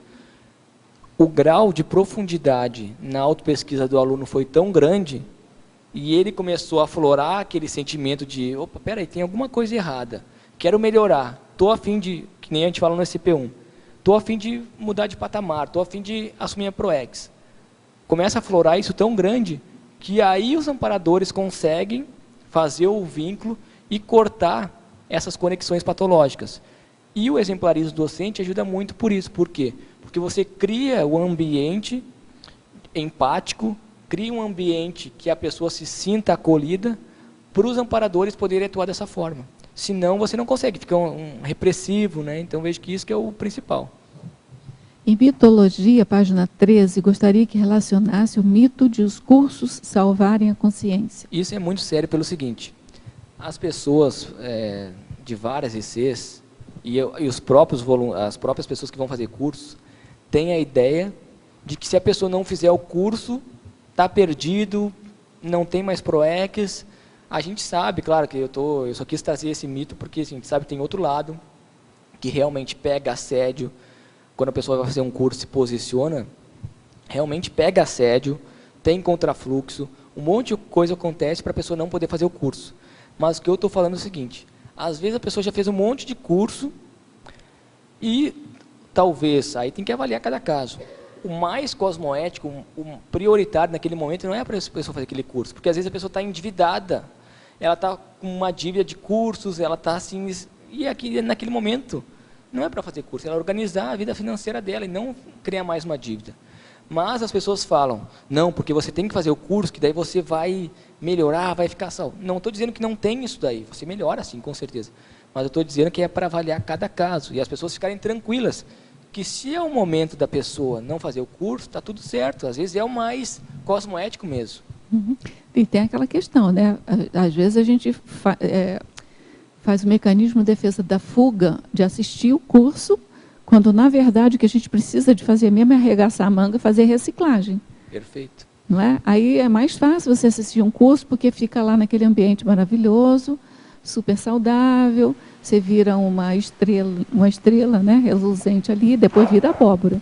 Mas enquanto está lá, está uma estrela reluzente. O ambiente sempre é muito bom, mas precisa de fazer uma reciclagem, exatamente para manter aquele estado fora dali. Perfeito. Eu acho que nesse sentido também você pode complementar aí os teus comentários. Também, né? até tem um verbete, tem um curso, e se eu não me engano tem um verbete do professor Igor Abib, que ele é sobre vendas interassistenciais. Então, fala mais ou menos nesse sentido da importância de você saber vender os cursos, mas esse outro lado também de ver o lado do aluno e todo esse contexto envolvido aí. Na bibliografia específica, página 15, poderia comentar sucintamente o livro Sexo e Destino e relacioná-lo com o tema do verbete? Esse livro é um livro que foi psicografado pelo professor Valdo Vieira e pelo Chico Xavier, pelo espírito André Luiz, pela consciência André Luiz. Esse livro, na minha opinião, acho que todo mundo tem que ler, porque é uma aula desses bastidores do desassédio, como que essas interprisões ocorrem, como que um ato repercute em um monte de gente, e como que às vezes uma atitude que a pessoa tem numa vida, já vem um histórico, o efeito bola de neve de várias e várias vidas, e às vezes você tem que dar um basta, não, ó, você me fez errado nessa vida, está tudo certo, vamos parar por aqui, está tudo certo, eu assumo a responsabilidade que você foi o último a me denegrir, o que for. Então eu vejo que esse livro assim, é alto nível. Até em outro verbete eu vou citar como é que eu descobri esse livro, nas sincronicidades que ocorreram, que eu sei que agora não tem tempo, mas foi muito... Eu vejo que é muito importante esse livro para todo mundo ler. Fala bem essa questão do exemplarismo mesmo. A base é você descobrir as redes de desassédio. Perfeito. Assédio e desassédio. Perfeito. E a importância de você voluntariado, docência, você ser teático, porque tem consegue o tempo todo te colocando na vitrine multidimensional. Professor Gabriel, só fazer essa perguntinha aqui. Professor Gabriel, Fatologia, página 11, terceira linha. Poderia explicar o destemor em ir até as últimas consequências quando necessário? Tem situações que eu vejo que necessitam ir até as últimas consequências. Às vezes, quando alguém do grupo está sendo anticosmoético, às vezes, quando tem alguma postura que não está tão adequada a pessoa não está tão adequada com a instituição, e você precisa ir até as últimas consequências. O que seria isso? Faz uma cariação com a pessoa, vê se ela está predisposta a melhorar, está predisposta a mudar essa atitude que está prejudicando o grupo inteiro. Se não tiver, a melhor postura muitas vezes é afastar essa pessoa, ou seja o que for. Agora, você pode trazer isso para a vida pessoal. É você levar isso, que em algumas situações que você vem fazendo, você está sendo anticosmoético. Você não está no fluxo da sua proex. E precisa cortar isso daí. Seja uma relação de familiar, relação afetiva, várias outras coisas. Bagulhos energéticos, enfim, a gente pode citar um monte de coisa aí sobre ir até as últimas consequências. É importante ter esse posicionamento que a gente nem sempre, na maioria das vezes, a gente não vai agradar todo mundo. E vão ter as pessoas que não vão concordar conosco, que está tudo certo. Mas a gente precisa tomar partido, precisa ver se aquilo é cosmoético. E aí, pessoal, anos e anos de ponderação, de experiência, para saber se você está no fluxo, se você está no caminho certo ou não. Porque às vezes você vai pisar na bola mesmo. A minha pergunta tem a ver com detalhismo e com a interaciologia, a interação docente-amparador. Bom, que eu me recordo, e você com a sua experiência na docência, já deve ter ouvido falar, o Valdo dizia muito essa frase, que o evoluciólogo ele não põe a faca no pescoço, né? Ele dá uma sugestão e aí a pessoa vai ou não, né? Então, com a tua experiência na docência, como é o seu entendimento da VERPOM e se você concorda que a compreensão disso tem a ver com a desmistificação das fórmulas prontas e acabadas? Perfeito, eu vejo como é que funciona. Muitas teorias que a gente estuda, a própria questão da conscienciologia, para nós fica muitas vezes um pouco mais avançada. Aí você coloca, não, mas aí você começa a refletir, tem sentido aquelas condições. O que é comum acontecer é que a gente vê muitos alunos que chegam em sala de aula, dando contra em tudo, não, porque vocês estão viajando, essa questão de projeção, de mental soma, de energia, a pessoa não vê nada. Aí, a pessoa numa escola de projeção lúcida, por exemplo, ela sente uma descoincidência do parabraço. Poxa, para ela isso aí é alto nível. Então, ela está construindo o seu próprio laboratório. Eu vejo que isso que é o mais sério. Mas a gente precisa ter essa predisposição. Bom, eu vou refutar tudo. Holossoma, energias, tudo. Vou refutar. Mas eu vou me dar o direito de pesquisar isso a fundo para poder chegar e dizer, isso realmente não existe. Então, eu vejo que essa predisposição que vai fazer com que a gente comece a criar essas novas VERPOMs. Agora, uma coisa que é séria é essa conexão com o amparo. Aí tem muito a ver também com a leitura parapsíquica, porque às vezes vem uma informação X e você lê Y. Então, isso é muito sério. E quanto melhor você tiver com essas autopesquisas, melhor vai ser essa conexão com o amparador. Até tem o próprio Swedenborg, né? Quando chegou lá com o CIEX, lá, Zefre, enfim, se manifestou para ele, porque ele era das pessoas mais avançadas que tinha na época, ele já entendeu que era Jesus Cristo, que for, e aí levou todo para o lado da religião. Ou seja, a pessoa colocou os pés pelas mãos. Então é importante a gente estar sempre refletindo sobre isso. Bom, como é que está essa minha conexão com o amparo? Está 100% certa? Tem algum gap aqui? Isso faz parte, eu acho, do contexto. E ficar atenta, por exemplo, na TENEPS, na docência, nas novas VERPOMs. Por exemplo, exemplarismo docente. Surgiu na TENEPS. E é um tema que a gente vai aprofundar. Agora, com esse tema que a gente está trazendo, você, por exemplo, pode escrever um tratado sobre docência, a partir desse verbete, de outros, enfim. Então, eu acho que é isso que é legal. Você aproveita o que já tem para ir ampliando cada vez mais. Você já fez verbete? Então, vamos lá. Depois a gente conversa sobre isso. Em Fatologia, página 12, quarta linha. Poderia ampliar sobre a docência itinerante servindo de antessala da TENEPS? Penso que você já respondeu. Falei, sobre... moça. Você faz uma síntese, como é muito tempo depois? A docência itinerante vai auxiliar, porque você vai estar lá tendo contato com um monte de gente, voluntários, não voluntários, e você está de epicentro naquela hora, naquele local, em contato com a equipe extrafísica. Você está sendo o representante multidimensional da equipe extrafísica. E você está criando mais estofo, porque você começa a atender um monte de gente, nos cursos, palestras, assim por diante. Então, vejo que ajuda muito nesse contexto. Mas cada caso é um caso. Não precisa começar a docência primeiro para depois começar a ter NEPs. E cada caso é um caso mesmo. Só um minutinho aqui. Professor Gabriel, em parafatologia, ele faz a mesma pergunta sobre a aplicação do arco voltaico, só que ele faz uma complementação diferente. Se possível, exemplifique em que condições e circunstâncias você recomenda a aplicação do arco voltaico e quais as sinaléticas para a tomada de decisão. Assim, tem um curso muito bom que é o 40 Manobras. Esse 40 Manobras, ele desmistifica um pouco essa condição do arco voltaico, porque as pessoas muitas vezes têm um certo receio de ficar fazendo arco voltaico. Não, porque daí eu vou ficar assediado, porque eu vou ficar com aquela energia da pessoa. Realmente acontece isso. Mas se a pessoa tem a predisposição a querer se melhorar, ela vai lá fazer um arco voltaico na pessoa, na dupla, na avó, na mãe, quem for, e vai começar a treinar. Vai sentir a energia, vai desassimilar, aí depois volta de novo. Não fica pensando, aí o ideal, até o professor Valdo falava muito isso, é a pessoa se doar. Não ficar pensando nela. Se entregue, matar ou morrer. Vá com tudo. Vá com tudo nesse arco voltaico que você vai fazer. Não se preocupe com as consequências e com tudo mais, porque aí pode vir amparo, né? Agora, uma coisa que é importante é o seguinte, só põe banca quem tem estofo, né? Quem tem ali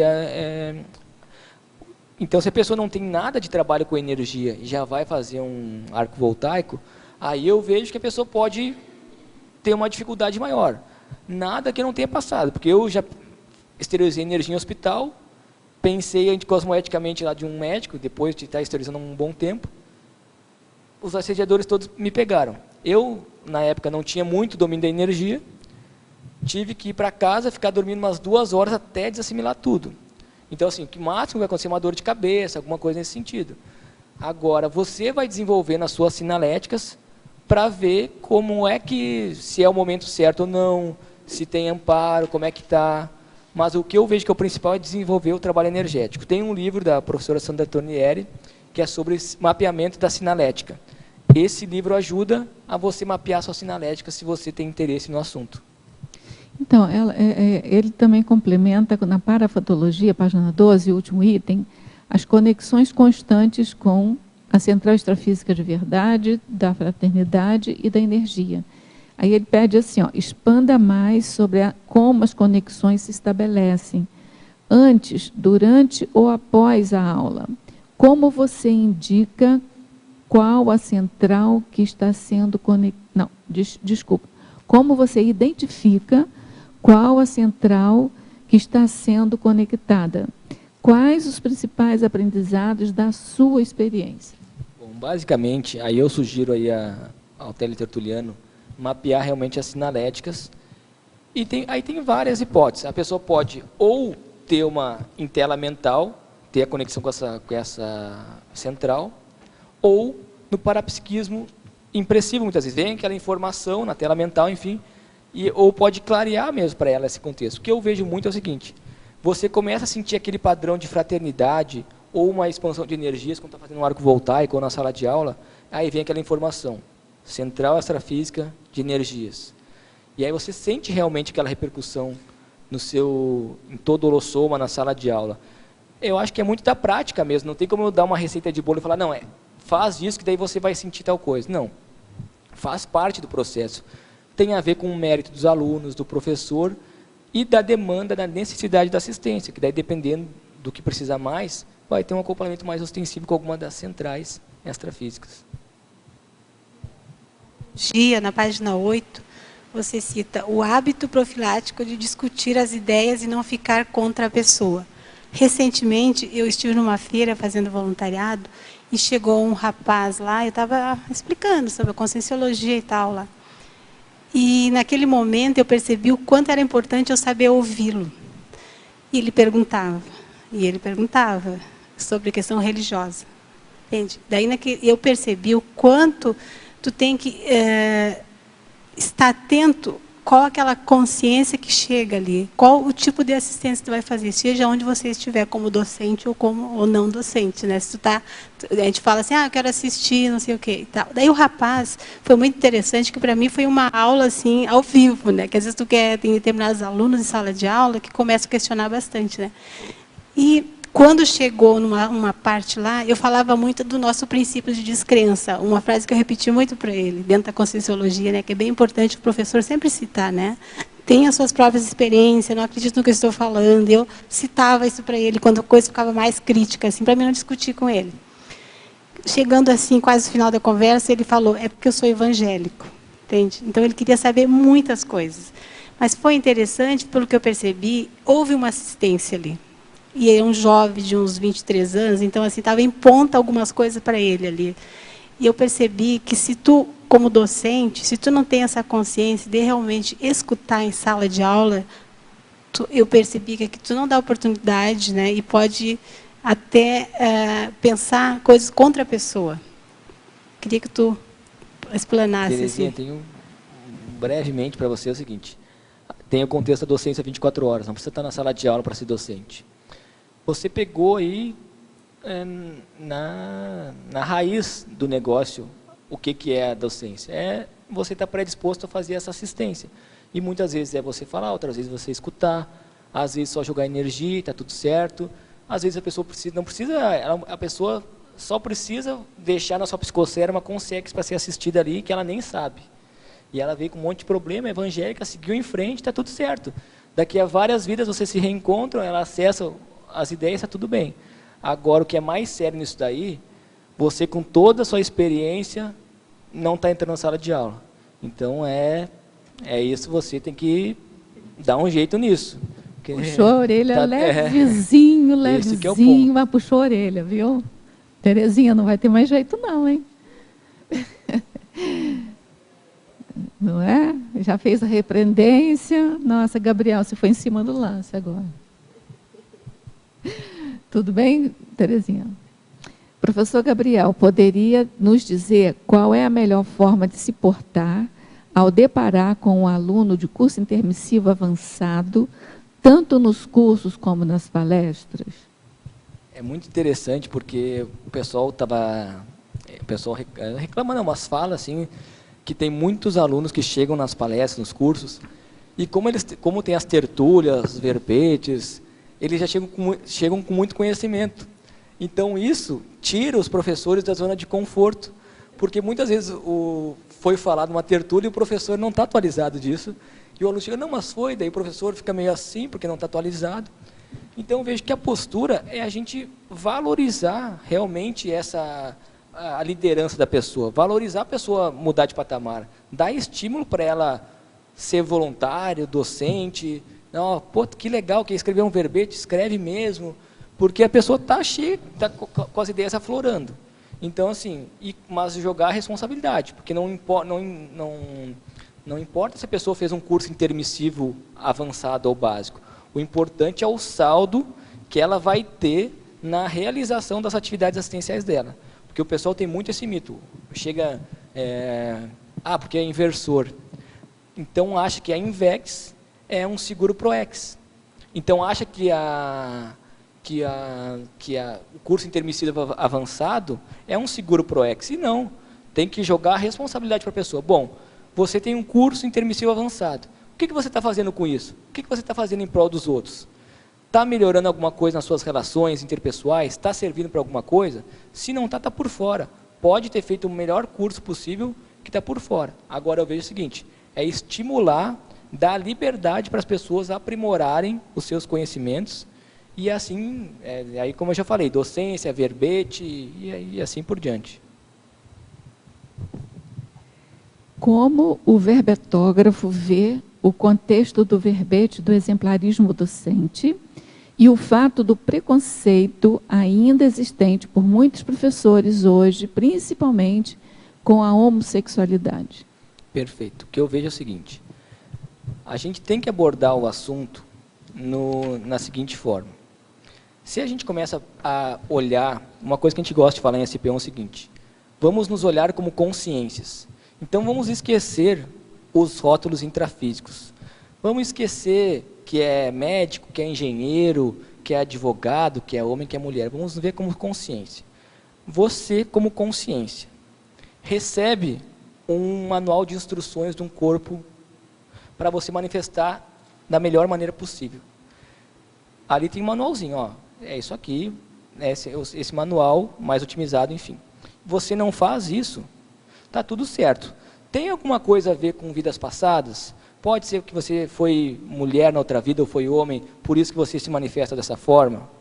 Aí você traz a reflexão para a pessoa. A gente sabe que mexer com o desejo é uma coisa muito séria, que a pessoa é mais forte que ela aquilo lá. É uma coisa que ela muitas vezes não domina. Aí eu vejo por outro ponto, tem que respeitar, olha, está tudo certo, vamos em frente, vamos ser docente, tenepsista, vamos expandir as ideias e está tudo bem. Eu acho que o importante é o salto que você está fazendo. Se você está tranquilo com a sua manifestação, acho que isso que é o principal. Agora, se tem alguma coisa que tem algum incômodo, que você não está se aceitando, aí que o bicho pega, aí que a gente vai trabalhar em cima. Então, a autoaceitação, não só nessa parte da homossexualidade, como em todo o contexto da vida, é muito importante. Se a pessoa está predisposta a trabalhar em cima disso, a gente vai pensar. A gente vai escrever um verbete em dupla, né, que é a concessão. Eu sei que não pode, mas assim, um vai apresentar, mas a gente vai escrever junto. Concessão duplista. E aí eu estava pensando, o que tem a ver com essa questão da concessão, com essa parte até a questão da homossexualidade e tudo mais. Vamos pegar um exemplo de um homem heterossexual e ele quer otimizar a evolução. Ele quer mudar, ele quer evoluir, está tudo certo. Aí, só que ele tem o hábito de ficar com várias mulheres, por exemplo, ou a mulher que tem o hábito de ficar com vários homens. Para ele entrar num relacionamento sério, ele vai ter que fazer uma concessão, ou ela, e vai ter que abrir mão desses desejos de ficar com outras pessoas. E vai ter, não, é isso que eu quero para mim. Aí que vem a reflexão. Será que a pessoa consegue fazer essa concessão e está partindo para um relacionamento com o sexo oposto, que se para ela vai ser mais otimizado, na visão dela, que muita gente que fala que tinha essa questão era homossexual, aí começou a se relacionar com uma do sexo oposto e diz que a energia mudou. A experiência da pessoa comprovou isso. Ela me disse isso, enfim. Esse que é o caso. Ela consegue fazer essa concessão? Se não consegue, se ela não quer trabalhar em cima disso, se para ela está tudo bem, ok, vamos em frente, não tem problema. Agora é a questão da autoaceitação. E trabalhar também, uma coisa que eu vejo que é muito séria, é essa questão da fragilidade do psicossoma. Porque como você não tem muito essa troca, muitas vezes você sente essa fragilidade do psicossoma nas pessoas homossexuais. Isso é enfim, laboratório que eu procuro identificar. Como que você vai conseguir trabalhar, e eu não estou dizendo que não é para trabalhar, como que você, sendo homossexual, vai conseguir trabalhar essa questão da fragilidade do psicossoma. Então eu vejo que esse é o ponto mais sério.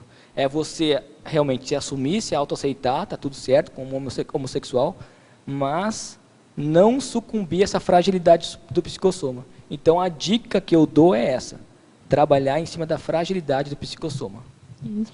Eu acho que você está certíssimo. Agora, eu não sei que nível que a pessoa está dizendo desse preconceito, porque uma coisa é diferente da outra. Uma coisa é você não ter aquilo que a gente falou há pouco, né? Não falar mal da pessoa, mas falar sobre o mal daquela atitude, ou daquele problema, ou daquela situação. Não é o caso do homossexualismo, por exemplo, a gente não vai execrar a pessoa que optou por uma sexualidade dela, como você falou. Se a pessoa está bem consigo mesma, ela vai seguir em frente. Agora, na Conscienciologia, eu me sinto na responsabilidade de mostrar como é que a Conscienciologia mostra isso. Entendeu? Então, aí você está estudando a coisa em si, não a pessoa que está.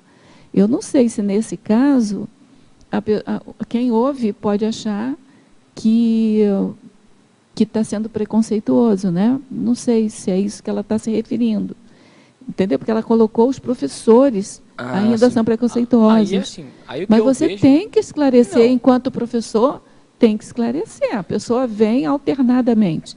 Homem, mulher, às vezes repete, mulher, vem homem, por uma parapedagogia multiexistencial. Né? Aquilo ali tem uma função evolutiva. Então, se a pessoa fez um curso permissivo, se a pessoa está interessada na evolução, eu acho que é dever nosso, de professor, informar para ela. Tem uma razão de ser, de você ter vindo homem, tem uma razão de ser, de você ter vindo mulher. Isso não tem nada a ver com alijar a pessoa, execrar a pessoa, não tem nada a ver, porque aí que é o preconceito, né? E assim, eu tenho amigos homossexuais que são professores, estão tranquilos com a sua manifestação, já sabem de todo esse contexto, mas eles viram.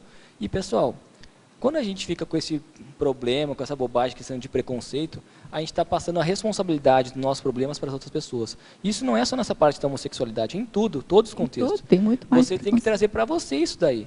Se aceite que está tudo certo. Agora, se tem algum professor que foi desrespeitoso em algum momento, aí sim realmente tem que informar a instituição para tomar as providências com relação a isso. Agora, o que não pode é qualquer coisa, porque é homofobia, porque não sei o quê. Então, assim, a gente está se vendo como consciências. Então, a gente está debatendo a consciência aqui. E não simplesmente, como a gente falou, um rótulo, alguma coisa nesse sentido. Então, a gente tem muitas e muitas vidas, tem muito aprendizado, cabe a cada um avaliar sobre isso. Agora, o que é mais sério é não passar a responsabilidade dos seus problemas para as outras pessoas. Eu acho que isso que mexe com muitas pessoas, porque ela se sente, poxa, está comigo o negócio. Aí a pessoa se sente desconfortável por causa disso. E assim, não é só nesse assunto, tem vários outros assuntos que as pessoas se incomodam realmente por isso. O meu exemplo, eu identifico, como eu tenho passado muito bélico, eu não sou muito provido de altura.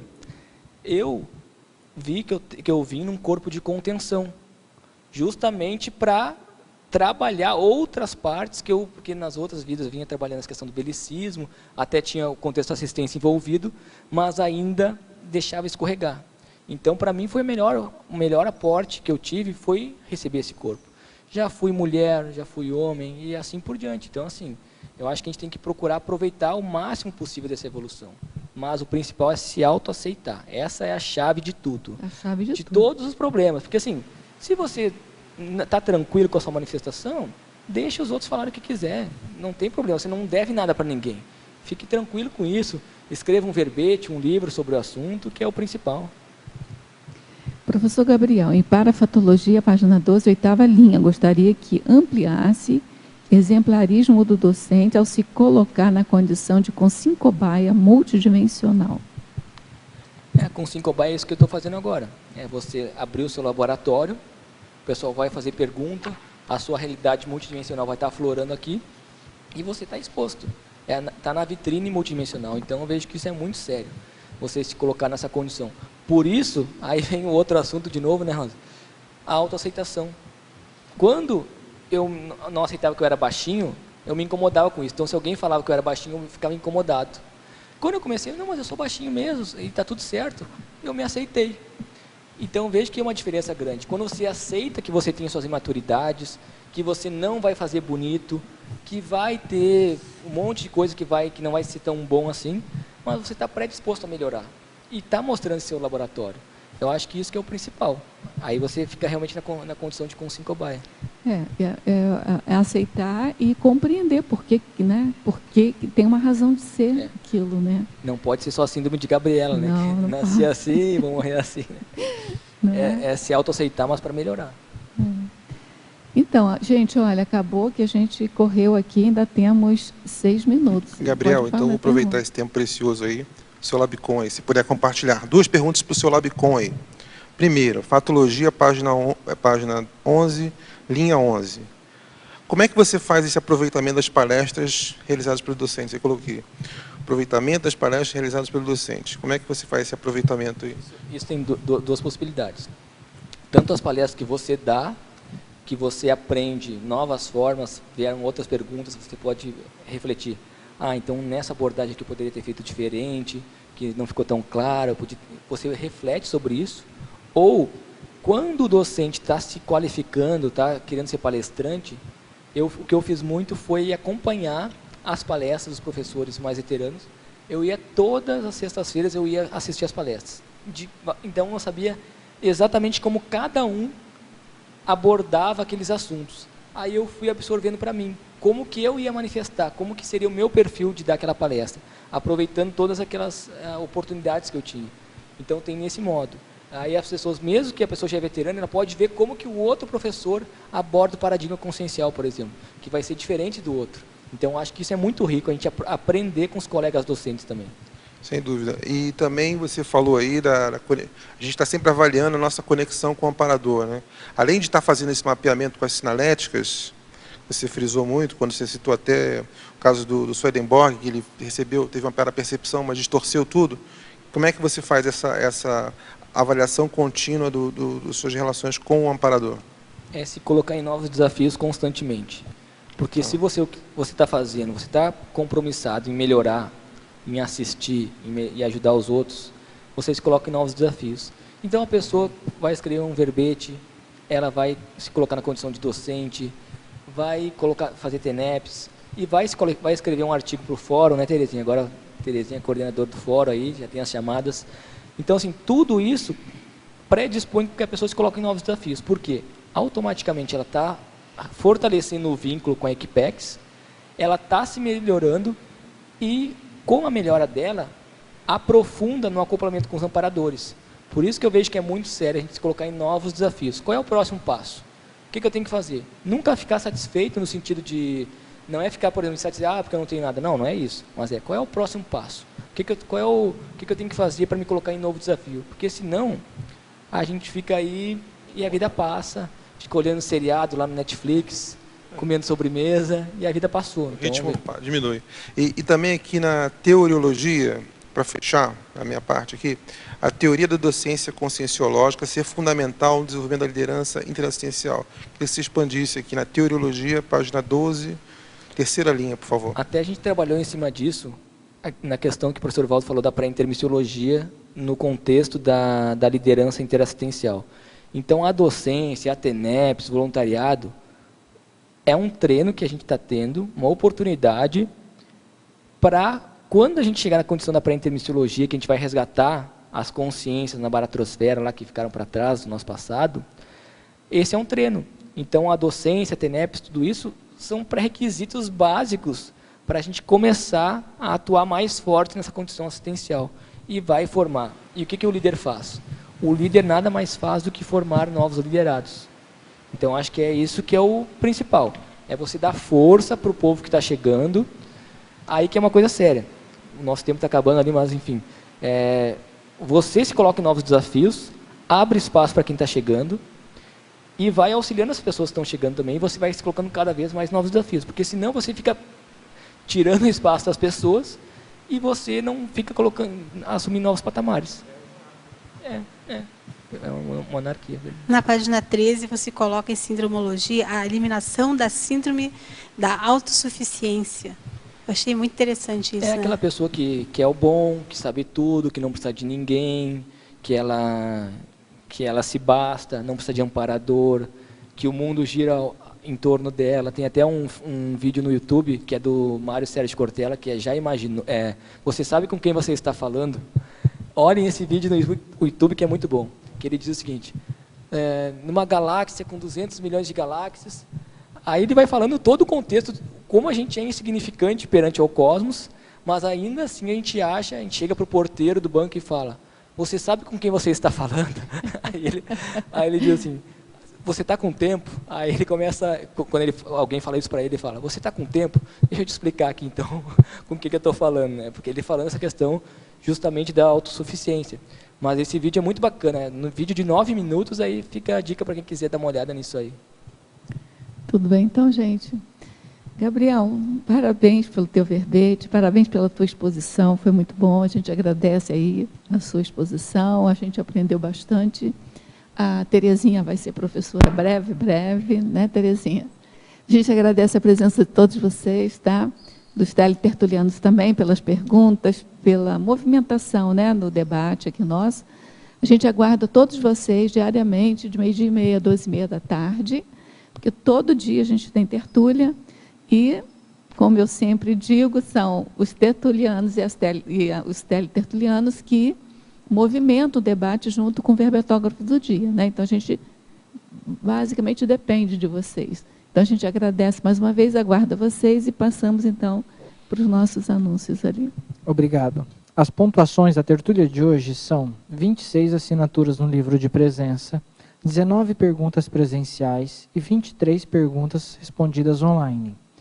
Para amanhã, teremos o verbete Década Ambiental, especialidade Biocronologia, e a verbetógrafa Marlene Koller. Muito obrigado a todos e uma boa tarde.